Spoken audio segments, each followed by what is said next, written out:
অসমৰ লগতে গোটেই বিশ্বত কোভিড চলি আছে, লকডাউন চলি আছে।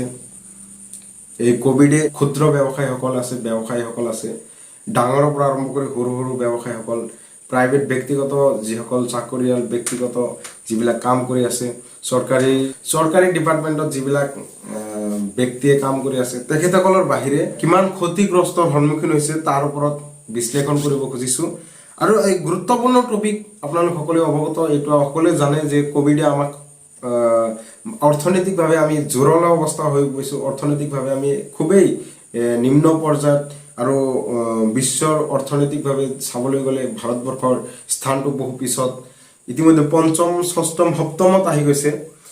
তাৰ ওপৰত বেছ কৰি যোৱা দুবছৰমান হৈ গ'ল কোভিডে আমাক গোটেই ভাৰতবৰ্ষৰ লগতে গোটেই বিশ্বত এটা ত্ৰাসৰ সৃষ্টি কৰাৰ লগতে আমাৰ অসমত দেখিবলৈ পোৱা গৈছে যে যেতিয়া নিৰ্বাচন আহিল, নিৰ্বাচনৰ সময়ত এই কোভিডৰ কথাটো সিমান প্ৰভাৱ নপৰে, ইমান প্ৰচলন নহয়, কিন্তু নিৰ্বাচন শেষ হোৱাৰ পিছত আমি দেখিবলৈ পালোঁ যে কোভিডে খুবেই ত্ৰাসৰ সৃষ্টি কৰি আছে। কোভিডৰ বহু ধৰণৰ আমি নিউজ প্ৰচাৰ মাধ্যমত দেখিবলৈ পালোঁ, কিন্তু আচলতে ক'বলৈ গ'লে এইটো নাটক নে এনেই বাস্তৱ সত্য, এইটো আমি আপোনালোক সকলোলৈ এটা মোৰ প্ৰশ্ন উত্থাপন কৰিলোঁ। কিন্তু এই কোভিডে আমাক কেনেকুৱা ক্ষতিগ্ৰস্ত কৰিছে তাৰ ওপৰত মোৰ বিশ্লেষণ।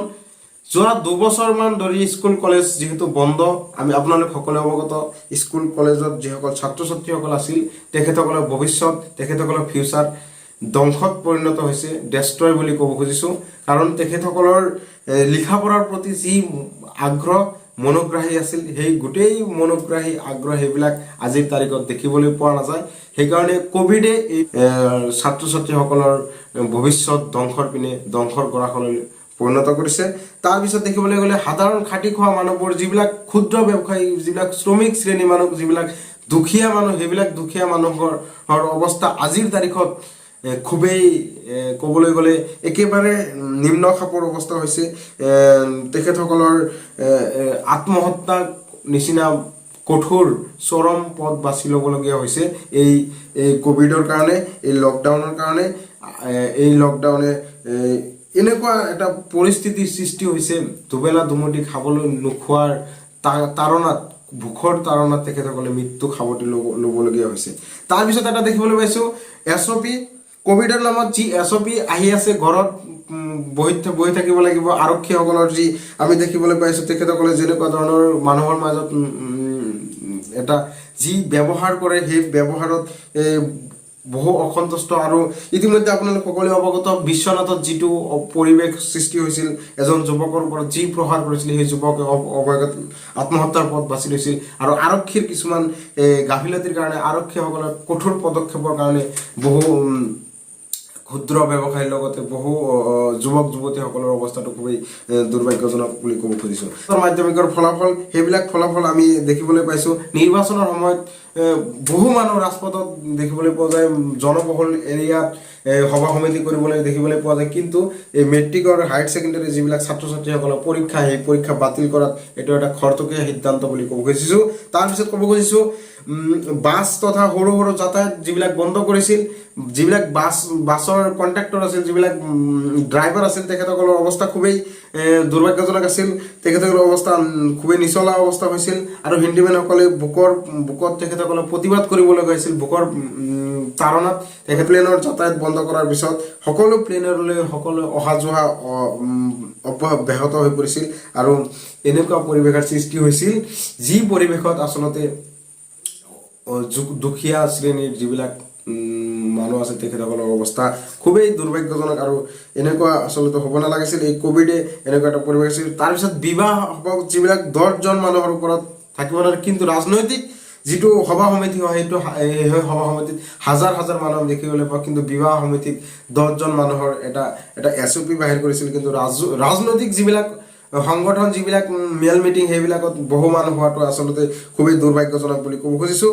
কোভিড নিয়ম ভঙাৰ সময়ত মানুহে কোভিড নিয়ম ভাঙে, কোভিডৰ নিয়ম ভাঙাৰ পিছত যিবিলাক অপৰাধজনিত কাৰণ তেখেতসকলে ফাইন ভৰিবলগীয়া হয়, কিন্তু সেই ফাইনবিলাক মন্ত্ৰী বিধায়কসকলৰ ক্ষেত্ৰত নহয়।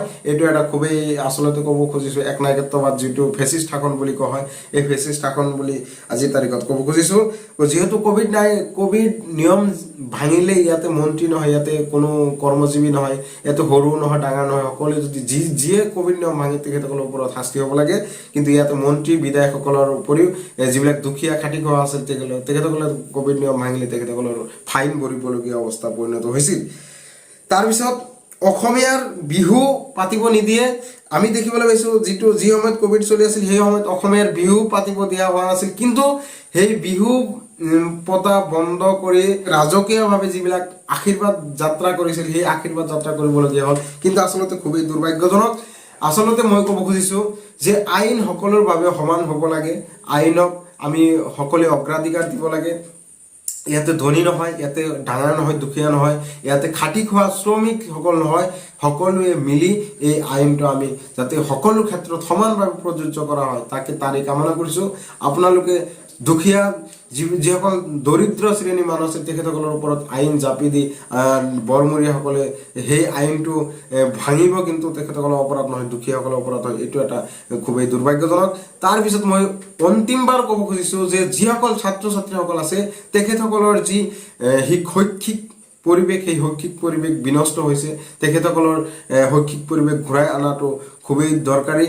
মুখ্যমন্ত্ৰী ডাঙৰীয়াক বিশেষভাৱে অনুৰোধ কৰিব খুজিছোঁ যে আপুনি আপোনাৰ যি এছঅ'পিৰ ধাৰাই যি নিম্ন প্ৰাইমাৰী আছে আৰু লয়াৰ প্ৰাইমাৰী আৰু লগতে হায়াৰ ছেকেণ্ডেৰী কলেজ লেভেলৰ যিসকল স্কুল কলেজ আছে সেই স্কুল কলেজ খুলি দিব লাগে এটা গাইডলাইনৰ ভিত্তিত। আপুনি ভেকচিনৰ লাগিলে ভেকচিন প্ৰযোজ্য কৰক, ভেকচিন প্ৰযোজ্য কৰি অতি সোনকালে খুবেই কম সময়ৰ ভিতৰতে স্কুল কলেজবিলাক খুলি দিব বুলি এটা আশা কৰিলোঁ, তাৰে কামনা কৰিছোঁ।